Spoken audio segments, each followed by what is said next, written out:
आता वो होय बसन काय करता एसटी गेली नाहीशी वाटतं.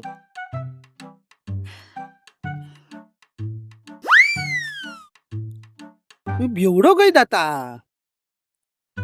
एसटी पण येणार नाही मेलो पैसे मागतो ना. हो म्हाताऱ्यानो इलो मेले खिशात हात काय लावतास मी काय पैसे मागाक नाही गेलो. हे मेल्या दारू कमी पी मरशीत मेल्या. छित, म्हणजे तुमच्या दाजीचे फायदे नाही माहिती. अहो दाजीमुळे ना चांगली झोप लागते.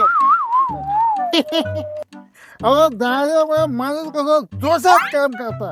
मी कसं बघा जवान असे तुमका म्हाताऱ्यांका काय करताला. होय होय तू म्हातारा नाही होच अहो तस तू ना या जवानीचा दारू पिऊन जातल.